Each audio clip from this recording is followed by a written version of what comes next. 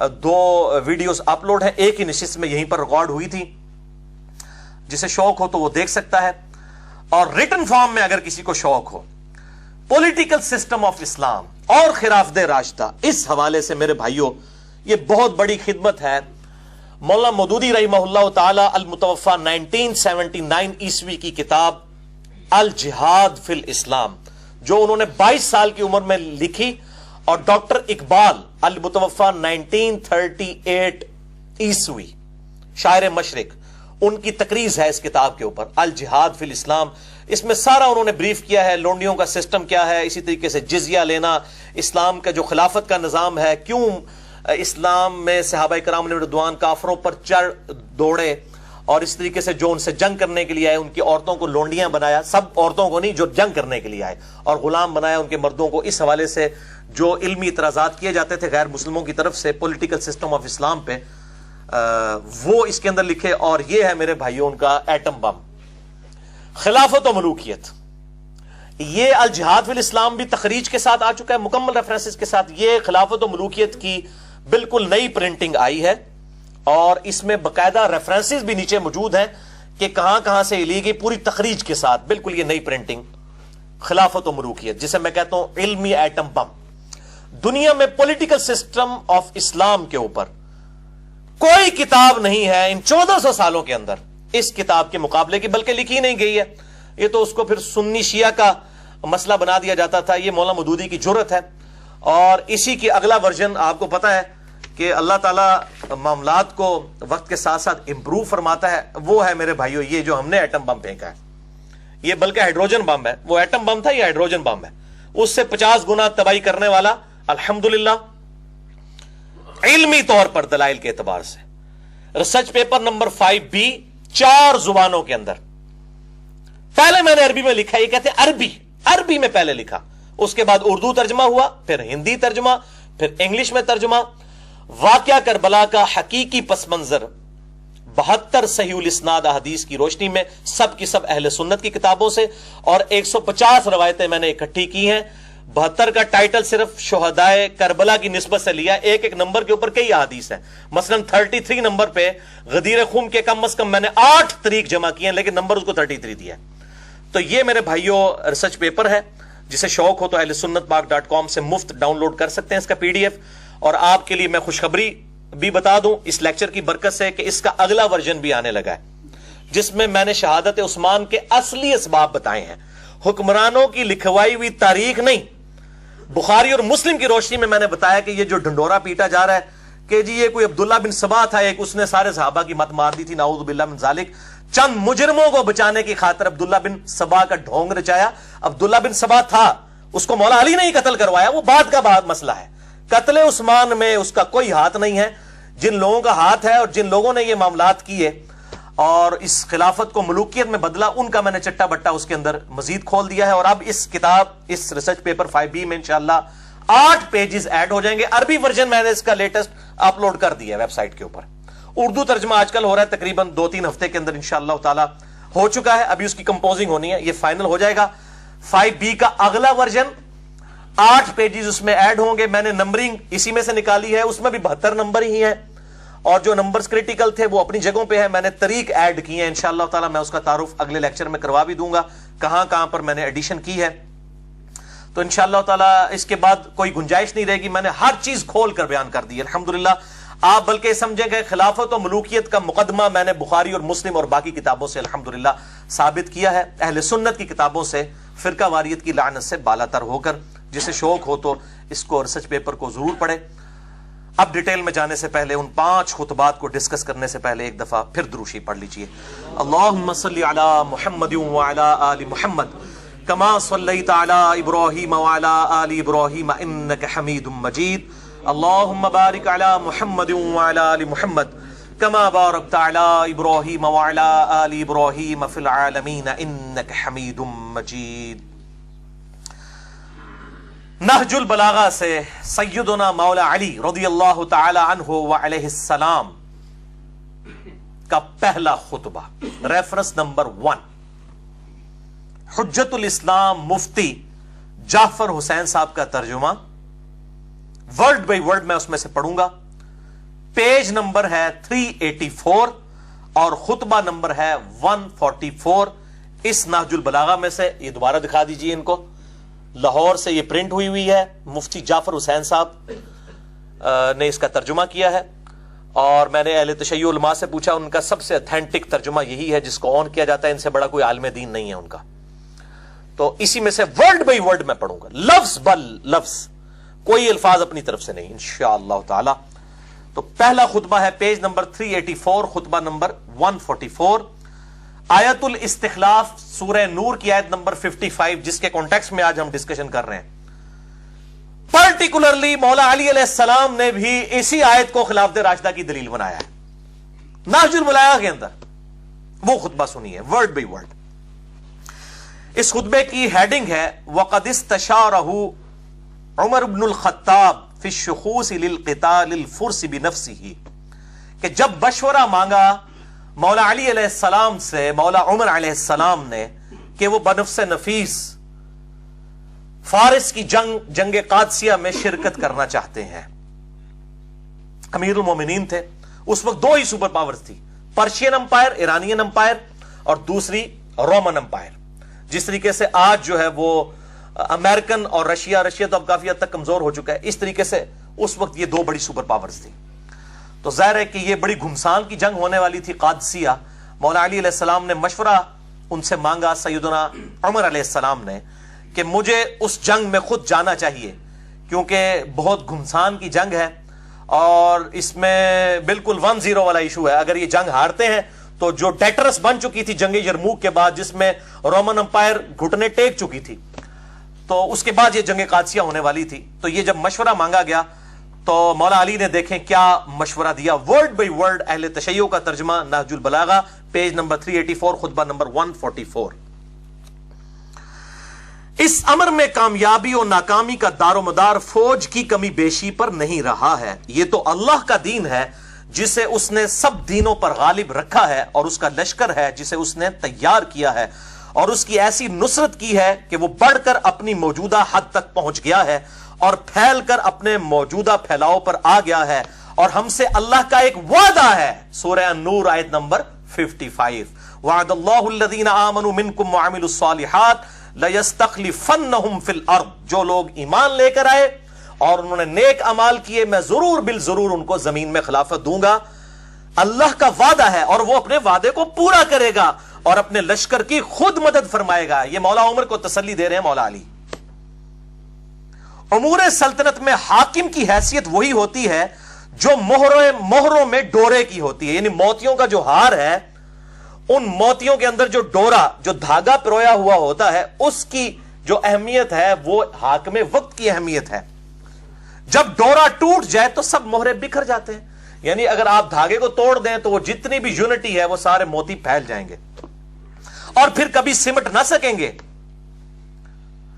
آج عرب والے اگرچہ گنتی میں کم ہیں مگر اسلام کی وجہ سے بہت ہیں اور اتحاد باہمی کے سبب فتح و غلبہ پانے والے ہیں. یعنی اتحاد, اور میں اسی لیے کہتا ہوں اب یہ نہج البلاغہ میں پڑھ لوں تو سنی شیعہ بھی اتحاد کرے نا کافروں کے مقابلے پہ. یہ مولا علی کے خطبات جو ہیں, آپ اپنے مقام پر کھونٹی کی طرح جمے رہیں. یعنی آپ کو پتا نا کھونٹی ہوتی ہے نا, اس کے ساتھ سارے معاملات چلتے ہیں, اس کے ساتھ ہی چیزوں کو باندھا جاتا ہے. مضبوطی باندھی ہوئی چیز کی اسی کھونٹی کے اوپر ڈیپینڈ کرتی ہے. تو مولا علی نے مولا عمر کو کہا آپ کھونٹی کی طرح جمے رہیں یعنی مدینہ شریف میں, اور عرب کا نظم و نسق برقرار رکھیں اور انہی کو جنگ کی آگ کا مقابلہ کرنے دیں جن کو آپ بھیج رہے ہیں. اس لیے کہ اگر آپ نے اس سرزمین عرب کو چھوڑا تو عرب اطراف سے آپ پر ٹوٹ پڑیں گے, یہاں تک کہ آپ کو اپنے سامنے کے حالات سے زیادہ ان مقامات کی فکر ہو جائے گی جنہیں آپ نے پس پشت غیر محفوظ چھوڑ رکھا ہے. یعنی آپ خود قادسیہ میں چلے گئے تو پیچھے تو لوگوں کو موقع ملے گا کہ عمر چلا گیا, اب ان پہ ٹوٹ پڑو. کل اگر عجم والے آپ کو دیکھیں گے تو آپس میں یہ گفتگو کریں گے کہ یہ عمر ہے سردار عرب, اگر تم نے اسے قتل کر دیا تو سکون ہو جائے گا, آسودہ ہو جاؤ گے. تو اس کی وجہ سے ان کی حرص اور طمع آپ کے قتل کرنے پر ان کو آمادہ کر دے گی. لیکن یہ جو آپ کہتے ہیں کہ وہ لوگ مسلمانوں سے لڑنے بھیڑنے کے لیے چل کھڑے ہوئے ہیں تو اللہ ان کے بھڑنے کو آپ سے زیادہ برا سمجھتا ہے، اور وہ جسے برا سمجھے اس کے بدلنے اور روکنے پر قدرت بھی رکھتا ہے، اور ان کی تعداد کے متعلق جو آپ کہتے ہیں کہ بہت زیادہ ہے، تو ہم سابق میں بھی کثرت کے بلبوتے پر نہیں لڑا کرتے تھے بلکہ اللہ کی تائید اور نصرت کے سہارے پر لڑا کرتے تھے۔ یہ مولا عمر کو مولا علی تسلیاں دے رہے ہیں، اور پھر مشورہ مان لیا گیا اور سعد ابن ابی وقاص رضی اللہ تعالی عنہ علیہ السلام کو بھیجا گیا امیر بنا کر۔ 4 دن تک جنگ ہوئی، 8,500 مسلمانوں کی قربانیوں کے ساتھ اللہ تعالیٰ نے جنگ قادسیہ میں مسلمانوں کو فتح دی اور پرشین امپائر ہمیشہ کے لیے ختم ہو گئی، الحمدللہ۔ اور آپ حیران ہوں گے کہ پرشیا کے لوگوں کے پاس ہاتھی تھے جو وہ لے کے آئے، اور مسلمان عرب کے گھوڑے اس ہاتھی کو دیکھ کے ہی بھاگ جاتے تھے، اور مسلمان اس جواں مردی سے لڑے کہ انہوں نے اپنے گھوڑے واپس بھیج کے پیدل جا کے ہاتھیوں کو نیچے گرایا۔ اتنی جواں مردی کے ساتھ بنو تمیم کے لوگ لڑے، الحمدللہ۔ اور یہ سیم واقعات اہل سنت کی تمام تاریخی کتابوں میں ملتا ہے، اور میں اس میں مشورہ دوں گا آپ کو۔ پھر لوگوں کو برا لگتا ہے کہ قطر والوں نے ایک فلم سیریز بنائی ہے عمر سیریز کے نام سے، عربی کے اندر 30 اقساط پر سیدنا عمر فاروق رضی اللہ تعالیٰ عنہ علیہ السلام کی پوری بایوگرافی آپ صلی اللہ علیہ وسلم کے اعلان نبوت سے 6 سال پہلے سے شروع کر کے ٹل سیدنا عمر کی شہادت تک آپ کو سینٹرڈ کرتے ہوئے بیسیکلی نبی صلی اللہ علیہ وسلم کی سیرت کو فلمایا ہے اور کمال کر دیا ہے۔ انگلش سب ٹائٹل کے ساتھ، فرینچ کے ساتھ آ چکا ہے، لیکن اردو میں نہیں آیا۔ ابھی ہم نے کوشش کی ہے، میں نے ایک بھائی کو، انہوں نے اپنا نام بھی ظاہر کرنے سے منع کیا ہے، وہ کہتے ہیں میں چھپ کے کام کرنا چاہتا ہوں، ان سے میں نے یہ سارا ترجمہ میں نے خود کیا۔ بہرحال ایک کلپ ہم نے چڑھایا، الحمدللہ وہ چند گھنٹوں کے اندر ہزاروں لوگوں تک، شاید لاکھوں تک پہنچ چکا ہو واٹس ایپ کے ذریعے، الحمدللہ اردو سب ٹائٹل کے ساتھ ایک کلپ سیدنا عمر کا ایک بڑا زندگی کا بہترین واقعہ، وہ ہماری جو فیس بک ہے اس کے اوپر اپلوڈ ہے، انجینئر محمد علی مرزا۔ یوٹیوب پہ چونکہ اجازت نہیں، اس کے کاپی رائٹس ہیں، ہم کوشش کر رہے ہیں ہمیں اجازت مل جائے تو ہم اس طرح کے جو کریٹیکل کلپس ہیں وہ انشاءاللہ تھوڑے تھوڑے کر کے اردو سب ٹائٹل کے ساتھ بہترین آسان فہم اردو ترجمے کے ساتھ اپلوڈ کریں گے۔ اس کی آج تازہ مثال آ چکی ہے۔ اور یہ عمر سیریز کے اوپر جو یہ مولوی خطبے دیتے پھر رہے ہیں نا اس کے خلاف، ان کو یہ اندازہ نہیں ہے کہ عمر سیریز کا کنسلٹنٹ وہ بندے ہیں کہ یہ سارے دنیا کے مولوی ایک پلڑے میں رکھے جائیں نا علمی اعتبار سے، اور وہ 2 بندے ایک طرف ہیں۔ مفتی اعظم قطر یوسف القرضاوی، جن کی عمر تقریباً 90 سال ہو چکی ہے، دنیا میں اس سے بڑا کوئی اہل سنت کا عالم دین نہیں ہے، وہ کنسلٹنٹ ہے اس کے، جن کی وہ کتاب ہے اسلام میں حلال و حرام، جو عرب کے ملکوں میں بھی پڑھائی جاتی ہے جدید مسائل کے اوپر۔ یہ ڈاکٹر ذاکر نائک اور باقی جتنے لوگ ہیں، یہ جتنی بھی باتیں بیان کر رہے ہوتے ہیں یہ ان کی تحقیق ہے، یوسف القرضاوی۔ اور دوسرے ڈاکٹر علی سلابی ہیں جو دنیا میں سب سے بڑے ہسٹورین ہیں، جنہوں نے سیدنا ابوبکر، عمر، عثمان و علی رضی اللہ عنہم اجمعین وعلیہم السلام کی سیرت پہ اتنی موٹی عربی میں کتابیں لکھی ہیں، اور وہ کتابیں جو ہے وہ شائع بھی ہو رہی ہیں اردو ترجمے کے ساتھ، ڈاکٹر علی سلابی۔ تو یہ 2 بڑے بڑے لوگ ہیں جنہوں نے عمر سیریز کے اوپر کنسلٹینسی دی ہے، اور الحمدللہ یہ ریکارڈنگ ہوئی، اور اس کا ٹیسٹ ہی عربی میں ہونے کی وجہ سے ہے۔ نہج البلاغہ سے مولا علی علیہ السلام کا دوسرا خطبہ، ریفرنس نمبر 2، حجت الاسلام مفتی جعفر حسین صاحب کا اردو ترجمہ، پیج نمبر 368، خطبہ نمبر 132۔ جنگ یرموک جو قادسیہ سے پہلے رومن امپائر کے خلاف فیصلہ گن جنگ تھی، اس میں بھی سیدنا عمر نے کہا کہ میں خود جا کے مسلمانوں کو لیڈ کرتا ہوں تاکہ مورائل بلند ہو مسلمانوں کا۔ تو اس حوالے سے بھی مولا علی سے مشورہ مانگا گیا، اور اس خطبے کی ہیڈنگ کیا ہے؟ وَقَدْ شَاوَرَهُ عمر بن الخطاب فی الخروج الى غزو الروم بنفسه۔ جب مولا علی علیہ السلام سے مولا عمر نے مشورہ مانگا کہ وہ خود جا کر روم کا غزوہ لڑنا چاہتے ہیں۔ یہ غزوہ کو جو کہا گیا نا جس میں حضور شریک ہوں صلی اللہ علیہ وآلہ وسلم، وہ غزوہ ہوتا ہے، دوسرا جو ہے وہ سریہ ہوتا ہے، یہ بالکل جھوٹ ہے، محدثین اس فرق کو نہیں مانتے۔ غزوہ کا لفظ کسی لیے بھی استعمال ہو سکتا ہے۔ مسئلہ نمبر 127B امام محمد مہدی والے لیکچر کے اندر میں نے اس کے اوپر ڈیٹیل سے گفتگو کی ہے، غزوہ ہند والی حدیث کے اوپر۔ وہ کہتے ہیں نہیں غزوہ اس لیے کہ نبی صلی اللہ علیہ وسلم خود آ جائیں گے، نعوذ باللہ، غزوہ ہی، اب غزوہ روم کا لفظ یہاں پہ موجود ہے، حالانکہ اس میں تو نہیں موجود تھے۔ تو جب مشورہ مانگا گیا جنگ یرموک پہ جانے کے لیے، تو اب مولا علی کیا کہتے ہیں ورڈ بائی ورڈ؟ اللہ نے دین والوں کی حدوں کو تقویت پہنچانے اور ان کو ان کی غیر محفوظ جگہوں کو دشمن کی نظر سے بچانے کا ذمہ لے رکھا ہے. وہی خدا اب بھی زندہ و غیر فانی ہے کہ جس نے اس وقت ان کی تائید و نصرت کی تھی جبکہ وہ مسلمان تھوڑے تھے, غزوہ بدر میں تھوڑے سے تھے, کہ دشمن ان سے انتقام نہیں لے سکتے تھے, کہ وہ اپنے دشمن سے انتقام نہیں لے سکتے تھے. اللہ نے اس وقت بھی مسلمانوں کی مدد کی اور ان کی حفاظت کی جب وہ اتنے کم تھے کہ اپنے کو محفوظ نہیں رکھ سکتے تھے. تم اگر خود ان دشمنوں کی طرف بڑھے اور ان سے ٹکرائے اور کسی افتاد میں پڑ گئے تو اس صورت میں مسلمانوں کے لیے دور کے شہروں کے پہلے کوئی ٹھکانہ نہ رہے گا اور نہ تمہارے بعد کوئی ایسی پلٹنے کی جگہ ہوگی کہ اس کی طرف پلٹ سکیں. یعنی سیدنا عمر کو کہہ رہے ہیں تو سیدھے تھم ہو ساڑھے تو انو کو جو ہو گیا تھا پیچھے کے بڑھے گا. اگر وہاں پہ مسلمان شکست کھاتے ہیں تو آپ کی طرف تو آ سکتے ہیں, آپ پھر نئی کمک بھیج سکتے ہیں. اگر کسی افتاد میں پڑ گئے تو اس صورت میں مسلمانوں کے لیے دوسرے شہروں کے پہلے کوئی ٹھکانہ نہ رہے گا اور نہ تمہارے بعد کوئی ایسی پلٹنے کی جگہ ہوگی کہ اس کی طرف پلٹ کر آ سکیں. تم ان کی طرف اپنی بجائے کوئی تجربہ کار آدمی بھیجو اور اس کے ساتھ اچھی کارکردگی دکھانے والے, خیر خواہی کرنے والے لوگ بھیج دو. اگر اللہ نے غلبہ دے دیا تو تم یہی چاہتے ہو, اگر دوسری صورت یعنی شکست ہوئی تو تم لوگوں کے لیے ایک مددگار اور مسلمانوں کے لیے پلٹنے کا مقام ہوگے. دیکھو کیا تعریفی کلمات ہیں مولا عمر کے لیے, مولا علی کے, کہ آپ مسلمانوں کے لیے وہ پناہ گاہ ہوں گے کہ اگر شکست ہو بھی گئی یرموک میں تو مسلمان آپ کی طرف پلٹیں گے. آپ جب زندہ و سلامت ہوں گے پھر مورال بلند ہو جائے گا. اور اللہ تعالیٰ نے یہ نوبت ہی نہیں آنے دی سیدنا علی کے مشورے پر ابو عبیدہ ابن جراح کو. مولا علی علیہ السلام کے مشورے کے بعد مولا عمر نے بھیجا وہاں پر جنگ یرموک میں, اور خالد ابن ولید جو آرمی چیف تھے ان کو معزول کر دیا. اور بڑے لوگوں نے کہا فتح کیسے ہوگی؟ انہوں نے کہا یہی تو بتانا چاہ رہا ہوں, خالد ابن ولید کی وجہ سے فتوحات نہیں ہو رہی, رب خالد کی وجہ سے ہو رہی ہے. رب الخالد ہے جو, اس کی وجہ سے ہو رہی ہیں فتوحات. اور پھر لوگوں نے دیکھا یہاں پہ اگر کسی جونیئر کو آپ آرمی چیف بنا دیں باقی سارے استعفے دے کے سائڈ پہ ہو جاتے ہیں. پھر بھی ہم لوگ محب الوطنی کا اور اسلام سے محبت کا دعویٰ کریں تو پھر شرم کا مقام ہے. اور یہاں پر دیکھیں سیدنا خالد ابن ولید عام سپاہی کی حیثیت سے لڑے ابو عبیدہ ابن جراح کے نیچے, اور اللہ تعالیٰ نے فتح دے دی جگہ یرموک کے اندر. 1.5 لاکھ کی فوج اور مسلمان چند ہزار تھے, اللہ تعالیٰ نے فتح دی. اور یہ اللہ تعالیٰ کا وعدہ تھا, اور الحمدللہ ابو عبیدہ ابن جراح رضی اللہ تعالیٰ عنہ علیہ السلام کے ہاتھوں پر یہ فتح قیامت تک کے لیے مسلمانوں کی دعاؤں کا ذریعہ ہے ان کے لیے, کہ اللہ تعالیٰ ان کو جزائے خیر اس حوالے سے عطا فرمائے. آمین ثم آمین.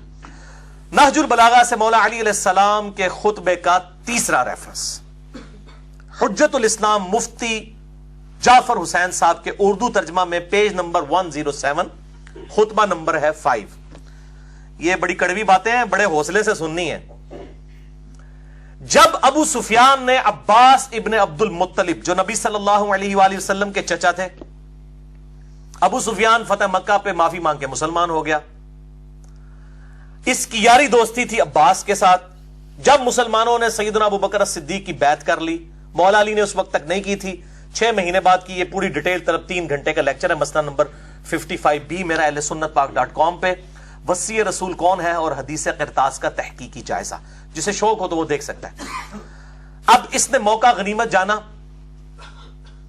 تو اس نے عباس بن عبد المطلب کو لیا اور مولا علی کے پاس آیا کہ یہ کیا نچلے درجے کا ابو بکر, بنو تیم جو سب سے نچلا قبیلہ ہے قریش کا, اصل قبیلے تو بنو ہاشم اور بنو امیہ ہیں, ٹھیک ہے, اور یہ کمزور درجے کا نچلے درجے کے قبیلے کے لوگ ہیں جن کی بیعت ابو بکر کی لوگوں نے کر لی ہے, تو علی تم ہاتھ بڑھاؤ, ہم تمہارے ہاتھ پہ بیعت کرتے ہیں. بولے اعوذ باللہ تعالی, اندازہ لگائیں. تو مولا علی نے کہا تو جب مسلمان ہوا تب بھی اسلام کا دشمن, اور جب تو کافر تھا اس وقت بھی اسلام کا دشمن ہی تھا. خوب ڈانٹا. اور یہ ہمارے اہل سنت کے ہاں کئی روایتیں ہیں. تاریخ طبری ہے جو تاریخ الامم والملوک, امام طبری اہل سنت کے ایک ہیں, اہل تشیع کے, اہل سنت کے امام طبری, انہوں نے بھی یہ سارے ان کے جو ڈسکشن جو مولا علی کے ساتھ ہوئی وہ نقل کی ہے. اور آپ اردو میں ترجمہ شائع ہو چکا ہے فیصل اکیڈمی لاہور والوں کا 2004 میں، صفحہ نمبر 424 اور جلد نمبر 2 میں یہ سیم خطبہ موجود ہے جو میں نہج البلاغہ سے ورڈ بائی ورڈ مولا علی علیہ السلام نے جو جھڑکا ابو سفیان کو، یہ کہنے لگا میں پیادوں اور سواروں سے بھر دوں گا اس پورے مدینے کو تیری حمایت کے اندر، ابو بکر کو ہٹاؤ. تو مولا علی نے کہا کہ ہاں انہی پیادوں اور سواروں کے ساتھ بھرے گا نا جو تو خندق میں اور احد میں رسول اللہ کے مقابلے پر لے کے آیا تھا جن لوگوں کو، آج ابو بکر کے مقابلے پر میری حمایت کے اندر ان لوگوں کو لے کے آئے گا. اسی لیے میں کہتا ہوں یہ لوگ مطلب ادھر بھی اسلام کے ساتھ دشمنی، یہاں پہ بھی ظاہر ہے کہ کمزور درجے والے لوگ تھے، نبی علیہ السلام کی ان کو صحبت اتنی نہیں ملی، ہم ان کو صحابی مانتے ہیں رضی اللہ تعالیٰ عنہ کہتے ہیں، لیکن ان کو صحبت نہیں ملی تو ظاہر ہے وہ کمزوریاں پھر نظر بھی آ رہی ہیں. اب یہ وہ آپ ورڈ بائی ورڈ خطبہ سنیں مولا علی نے کیا ڈانٹا ہے، اور اس میں کئی ایک ٹروتھ ایکسپوز کیے مولا علی نے. اے لوگو، فتنہ و فساد کی موجوں کو نجات کی کشتیوں سے چیر کر اپنے کو نکال لو، تفرقہ اور انتشار کی راہوں سے اپنا رخ موڑ لو، نہ انتشار پیدا کرو، جب بیعت ہو گئی ہے ٹھیک ہے. اللہ اکبر. فخر و مباحات کے تاج اتار ڈالو. وہ اتنا فخر کرتا تھا جی، بنو تیم، ایک بنو تمیم ہے ایک بنو تیم ہے جس میں سے سیدنا ابو بکر تھے، وہ کہتے ہیں یہ بنو عدی بھی بالکل نچلے درجے کا تھا جس سے حضرت عمر بنے ہیں. یہ قبائلی سسٹم میں اس وقت دو ہی تھے، ایک بنو امیہ اور دوسرے بنو ہاشم. ایک کے پاس جو ہے حکومت تھی اسلام سے پہلے، دوسروں کے پاس جو ہے وہ بنو ہاشم کے پاس جو ہے وہ خانہ کعبہ کی تولیت تھی. جس طرح آج بھی سعودیہ کے اندر آل سعود ہیں، ان کے پاس حکومت ہے، اور آل شیخ جو ہے انہوں نے مسلح سنبھالے ہوئے ہیں. یہی معاملہ اس وقت بھی تھا. تو اب وہ کہہ رہے ہیں کہ جی یہ کمزور درجے کے قبیلوں کے لوگ، ان کو آپ خلیفہ چن رہے ہیں. آپ دیکھیں کیا کہہ رہے ہیں، فخر و مباحات کے تاج اتار ڈالو، صحیح طریقہ عمل اختیار کرنے میں کامیاب وہ ہے جو اٹھے تو پر اور بال کے ساتھ اٹھے، اور نہیں تو اقتدار کی کرسی دوسروں کے لیے چھوڑ دے. وہ کہہ رہے ہیں جب لوگوں نے اتفاق کر لیا ابو بکر کے اوپر، پھر اس معاملے میں اس کو معاملے کو بگاڑنے کی ضرورت نہیں ہے، بلکہ اقتدار کی کرسی ان کے لیے چھوڑ دی جائے. ظاہر نبی صلی اللہ علیہ وسلم بادشاہ نہیں تھے، اللہ کے خلیفہ تھے دنیا پہ. آپ یہ ملوکیت کر ہی نہیں سکتے تھے کہ مولا علی کو اپنے بعد خلافت دے کر جاتے. اگرچہ مولا علی حقدار بھی تھے، کسی بھی درجے میں کسی صحابی سے کم نہیں تھے بلکہ بڑھ کر ہی تھے، لیکن آپ صلی اللہ علیہ وآلہ وسلم یہ ملوکیت نہیں کر سکتے تھے، اور سیدنا علی کو بھی یہ پتا تھا. مسئلہ نمبر 55B، وصی رسول کون ہے صلی اللہ علیہ وآلہ وسلم اور حدیث قرطاس کا تحقیقی جائزہ، اس میں میں نے ڈیٹیل سے ہی بات کی ہے. اب یہاں پر دیکھیں وہ کہتے ہیں، اور اس طرح خلق خدا کو بد امنی سے راحت میں رکھو.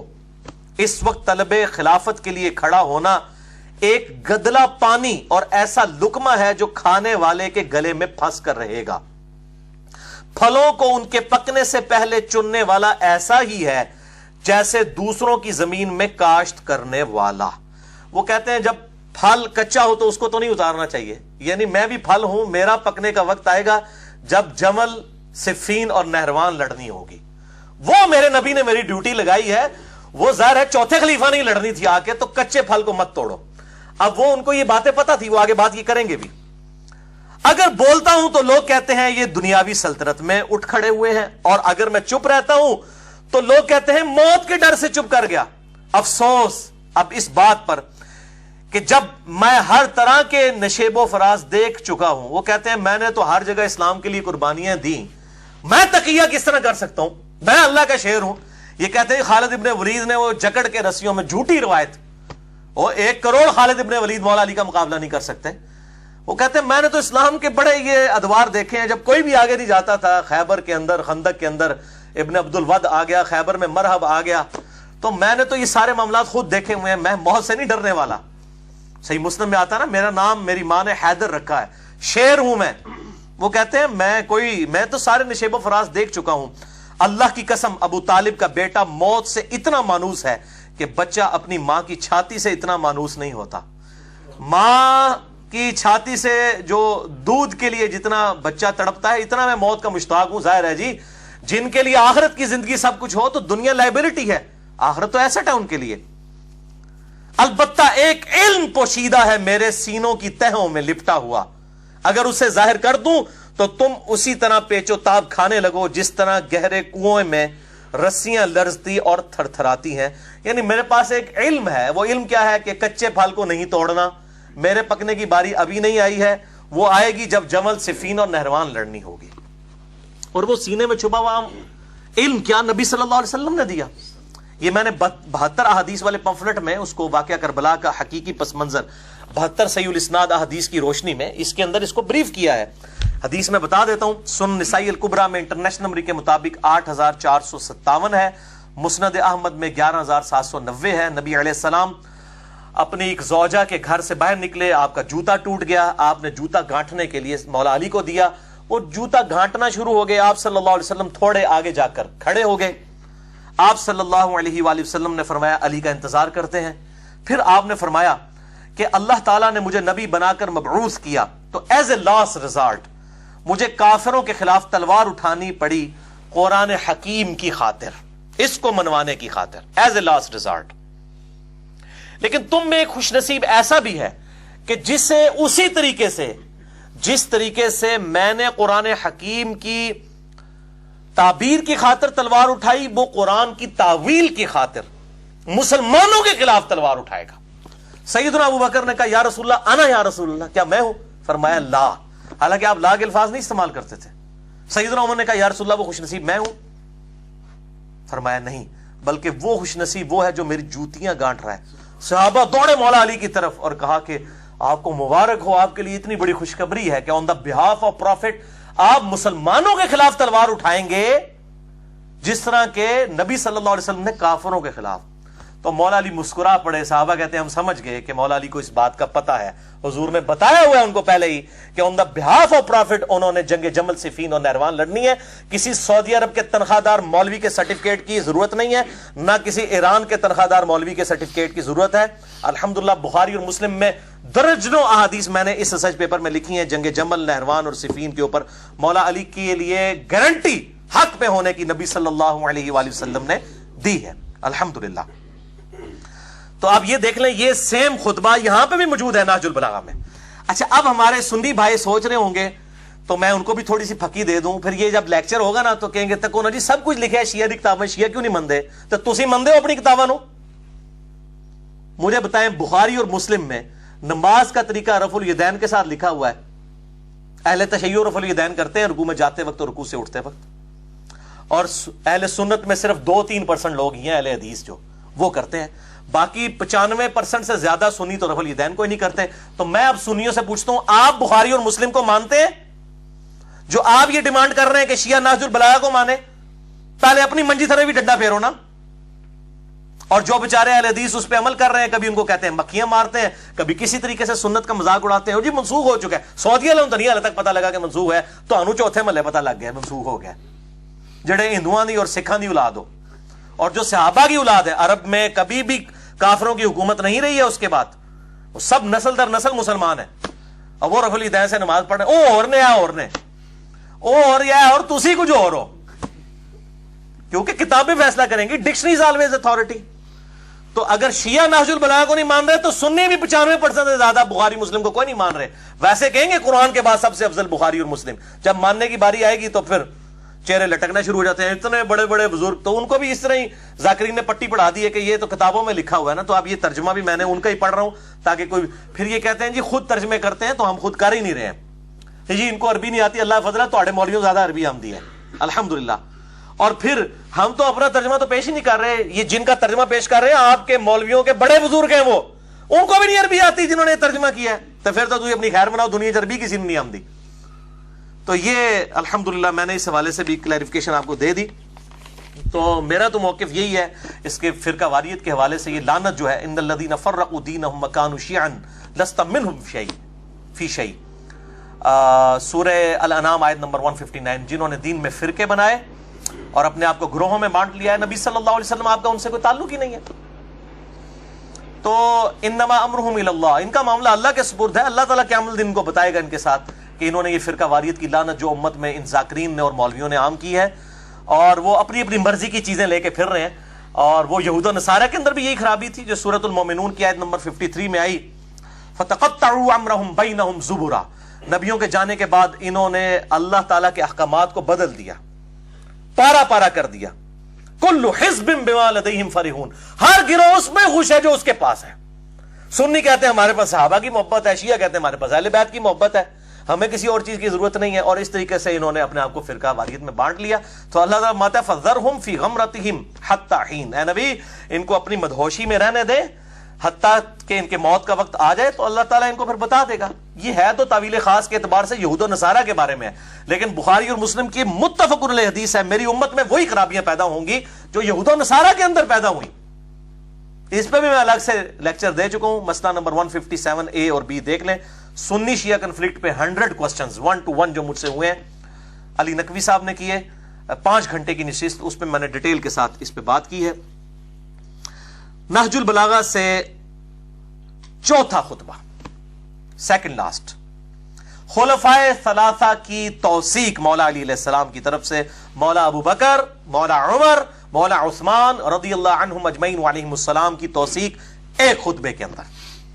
حجت الاسلام مفتی جعفر حسین کے اردو ترجمہ، پیج نمبر 643، مکتوب نمبر 6، یہ خط ہے جو معاویہ بن ابی سفیان رضی اللہ تعالیٰ عنہ کے نام مولا علی نے لکھا جب انہوں نے بغاوت کی۔ تو یہ خط جو لکھا، یہ ورڈ بائی ورڈ میں خط پڑھنے لگا ہوں، مولا علی کا خط معاویہ بن ابی سفیان کے نام۔ وہ کہتے ہیں جن لوگوں نے ابو بکر، عمر اور عثمان کی بیعت کی تھی انہوں نے میرے ہاتھ پر اسی اصول کے مطابق بیعت کی ہے جس اصول پر وہ ان 3 خلفاء کی بیعت کر چکے تھے۔ مولا علی اپنی خلافت کی دلیل کس کو بنا رہے ہیں؟ ان اصحاب کو کہ جنہوں نے ابو بکر، عمر اور عثمان کو خلیفہ چنا۔ اس کا مطلب ہے کہ ان کی خلافت بھی پھر ٹھیک تھی۔ مولا علی کہہ رہے ہیں میری خلافت کو جسٹیفائی کر رہی ہیں یہ چیزیں کہ انہی لوگوں نے مجھے خلیفہ چنا ہے جنہوں نے ابو بکر، عمر، عثمان کو چنا تھا۔ ٹھیک ہے جی۔ اب وہ جو ہے وہ سنیوں کے اندر جو ناسبی گھسے ہوئے ہیں وہ کہتے ہیں نہیں، یہ تو وہ تھے باغی تھے جو حضرت عثمان کو قتل کرنے آئے تھے، وہ صحابہ کرام تھے، باغی نہیں تھے، وہ بیچ میں کچھ لوگ گھسے لیکن وہ بھی یہودی نہیں، مسلمان ہی تھے، ان کو تعویل کی غلطی لگی۔ یہ عبداللہ بن سبا والا جو ڈھونگ رچایا ہوا ہے نا، عبداللہ بن سبا بعد میں آیا، اسے مولا علی نے خود قتل کروایا۔ مسئلہ نمبر 157 میں نے ان کے پوری اس ڈاکٹرائن کا چٹا بٹا کھول دیا بخاری اور مسلم کی روشنی میں۔ چند بدماشوں کو بچانے کے لیے ان لوگوں نے یہ ایک جو ہے ڈاکٹرائن گھڑی کہ جی عبداللہ بن سبا کوئی تھا، 40,000 صحابہ کی اس نے مت مار دی، نعوذ باللہ، ایک کلے نے۔ تو پھر کی تربیت ہوئی 40,000 بندے دی، عقل مت لو، صحابہ کرام کی توہین کرتے ہو یہ بات کر کے کہ ایک عبداللہ بن سبا نے سب کی مت مار دی، نعوذ باللہ من ذالک، حیا کرو۔ تو مولا علی کہہ رہے ہیں معاویہ سے کہ ابو بکر، عمر اور عثمان کی بیعت جن اصحاب نے کی تھی نا انہی اصولوں پر، تو حضرت علی جس اصول پر خلیفہ بنے وہ تو ٹھیک، اور اسی اصول پہ مولا علی کہہ رہے ہیں ابو بکر، عمر، عثمان بھی خلیفہ بنے تو وہ بھی ٹھیک۔ ٹھیک ہے نا جی، سمپل میتھمیٹکس ہے، کسی ذاکر کے سرٹیفکیٹ کی ضرورت نہیں ہے۔ اور جہاں جتنے بھی 100 کے قریب لوگ بیٹھے ہیں، اس آواز کو لوگوں تک پہنچائیں، اس حق آواز کو لوگوں تک پہنچائیں کہ کتابوں کے اندر یہ بات کیا لکھی ہے۔ جن لوگوں نے ابو بکر، عمر، عثمان کی بیعت کی تھی انہوں نے میرے ہاتھ پر اسی اصول کے مطابق بیعت کی جس اصول پر ان کی بیعت کر چکے تھے، اور اس کی بنا پر جو حاضر ہے اسے پھر نظر ثانی کا حق بھی نہیں ہے کہ جی اسی تے ہے نہیں سا انہوں کو خلیفہ چن لیا۔ انہوں نے کہا تہاڈی کے اوقات ہے؟ جب اصحاب بدر، اصحاب شجرہ نے مولا علی کو خلیفہ چن لیا، تم لوگوں کی فتح مکہ پہ معافی مانگنے والے لوگوں کی کیا اوقات ہے ان کے مقابلے پہ؟ ہمارے مقابلے پہ نہیں، ان کے مقابلے پہ کوئی نظر ثانی کا حق نہیں، اور جو پر وقت موجود نہ ہو اسے رد کرنے کا اختیار بھی نہیں۔ اور شورا کا حق صرف مہاجرین اور انصار کو ہے، وہ اگر کسی پر ایکا کر لیں اور اسے خلیفہ سمجھ لیں تو اس میں اللہ کی رضا اور خوشنودی سمجھی جائے گی۔ یہ سیم خطبہ صحیح بخاری مسلم میں مولا علی کا بھی ہے، مولا عمر کا، جو 6 رکنی کمیٹی تھی، مولا علی کو، عثمان کو، طلحہ، زبیر، عبد الرحمن بن عوف اور سعد بن ابی وقاص کی کمیٹی بنائی۔ وہ انشاءاللہ میں اگلی دفعہ بتاؤں گا کہ یہ لوگ کس طریقے سے ان لوگوں کے خلاف پھر کھڑے ہوئے۔ تو کہتے ہیں کہ اللہ کی رضا بھی اس میں ہے۔ اب جو کوئی اس کی شخصیت پر اعتراض یا نیا نظریہ اختیار کرتا ہوا الگ ہو جائے، یعنی وہ شخصیت جس کو اصحاب رسول نے چنا ہے صلی اللہ علیہ وآلہ وسلم، وہ اس سے الگ ہو جائے تو اسے وہ سب اسی طرف واپس لائیں گے بائی فورس جدھر سے وہ منحرف ہوا ہے، اور اگر انکار کرے گا تو اس سے لڑیں گے، کیونکہ ایسا شخص مومنین کے طریقے سے ہٹ کر دوسری راہ پر ہو لیا ہے، اور جدھر وہ پھر گیا ہے اللہ تعالیٰ بھی اسے ادھر ہی پھیر دے گا. اگر بندے دا پتر نہ بنے تو اللہ تعالیٰ پھر اسی گمراہی چ سٹ دے گا. تو بائی فورس معاویہ ہم تجھے رائے راست کے اوپر لے کر آئیں گے, مجھے خلیفہ چنا ہے اصحاب بدر اصحاب شجرہ نے. اب یہ دیکھیں کتنے کلیئر کٹ. اور یہ جو اشارہ کیا یہ سورۃ الحجرات کی آیت نمبر 9 ہے کہ جب کوئی مسلمان گروہ باغی ہو جائے نہ حق اس کے خلاف قتال کرو یہاں تک کہ وہ توبہ پر آمادہ ہو. تو اسی کی بنا پہ یہ قتال کیا گیا, جنگ صفین ہوئی. تو وہ کہتے ہیں ہم بائی فورس تجھے لے کے آئیں گے, اگر پھر بھی نہ آیا تو پھر ادھر ہی چلا جا جدھر اللہ نے تجھے پھینکا. اللہ اکبر. اے معاویہ میری جان کی قسم اگر تم اپنی نفسانی خواہشوں سے دور ہو کر عقل سے دیکھو گے تو سب لوگوں سے زیادہ مجھے ہی عثمان کے خون سے بری پاؤ گے, مگر یہ کہ تم بہتان باندھ کر کھلی ہوئی چیزوں پر پردہ ڈالنا چاہتے ہو. والسلام. چلو مسلمان مانا معاویہ کو. میں اہل تشیع کو بھی کہتا ہوں وہ کمزور درجے کا مسلمان تھے لیکن ہے مسلمان تھے, منافق نہیں تھے. ان کا معاملہ اللہ کے سپرد. السلام بھی اس میں کیا, والسلام لکھ کے خط کو مکمل کیا اور کہا یہ جو عثمان کے قتل کا جو بہانہ بنایا ہے مجھے خوب پتا ہے, سانون پتا ہے کہ کیا ہوا ہے. ٹھیک ہے, میں بخاری مسلم تو کھول دیتا ہے کہ کیا ہوا ہے, اصل مقصد کیسی. تو وہ انشاءاللہ میں اگلی دفعہ بتاؤں گا کہ ان لوگوں کی کیا ورڈک ہوا کرتی تھی. اور مولا عمر نے پہلے ہی بتا دیا تھا. صحیح مسلم میں 1258 نمبر حدیث ہے, یہ اب میں اس کی اگلے ورژن میں ڈال رہا ہوں 72 حدیث والے میں, اور کافی ساری حدیثیں میں نے ڈالی. 1258 صحیح مسلم دارالاسلام کی نمبرنگ کہ سیدنا عمر کہتے ہیں میں نے خواب دیکھا ہے. اچھا ایک حدیث وہ ہے جو ان کے زخم لگنے کی ہے, وہ بخاری میں 3700 ہے 3700. اس میں تو ہے ان کو زخم لگ گیا, موت کا وقت قریب آیا, انہوں نے 6 رکنی کمیٹی بنائی. یہ اس سے پہلے کا واقعہ, ابھی کچھ بھی نہیں ہوا. صحیح مسلم 1258 1258 صحیح مسلم انٹرنیشنل نمبر کے مطابق. سیدنا عمر نے خطبہ دیا اور اس میں رسول اللہ کا ذکر کیا صلی اللہ علیہ وسلم, ابو بکر کا ذکر کیا اور کہا کہ دیکھو میں نے آج رات ایک خواب دیکھا ہے کہ ایک مرغے نے مجھے 3 دفعہ ٹھونگ ماری ہے اور میں اس کی تعبیر کرتا ہوں کہ شاید میری موت کا وقت قریب آ رہا ہے, مجھے قتل کر دیا جائے گا. بخاری میں تو ہے زخم بھی لگ چکا تھا یہاں پہ. اور اگر مجھے کچھ ہو جائے تو دیکھنا خلافت کے امر کو ان 6 بندوں سے باہر نہ جانے دینا جن سے نبی صلی اللہ علیہ وسلم اپنی وفات تک راضی رہے. علی, عثمان, طلحہ, زبیر, عبد الرحمن بن عوف, سعد ابن ابی وقاص رضی اللہ عنہم اجمعین وعلیہم السلام. اس کا مطلب ہے کچھ سے پھر ناراض بھی ہوں گے اگر 6 سے وفات تک راضی رہے. یہ عشرہ مبشرہ والے تھے. ان میں سے خلیفہ چن لینا, اور اس کے بعد مجھے یہ خطرہ ہے کہ جن کو میں نے اسلام کی خاطر اپنے ہاتھوں سے مارا ہے, مار مار کے اسلام میں داخل کیا ہے, جن کو اسلام کی خاطر فتح مکہ پہ وہ لوگ معافی مانگ کے مسلمان ہو گئے, مجھے خطرہ ہے کہ یہ لوگ خلافت کے معاملے میں تان کریں گے. وہ کیا بھی ہے دیکھیں. اور اگر یہ ان 6 بندوں کے خلاف کھڑے ہو جائیں تو ان کے کفر اور گمراہی میں شک نہ کرنا. یہ مولا عمر کا فتویٰ ہے بھائی جی, سعودی عرب دا فتویٰ نہیں جے, نہ ایران دا فتویٰ جے. ان کے کفر اور گمراہی میں شک نہ کرنا جو ان 6 بندوں کے خلاف کھڑے ہوں.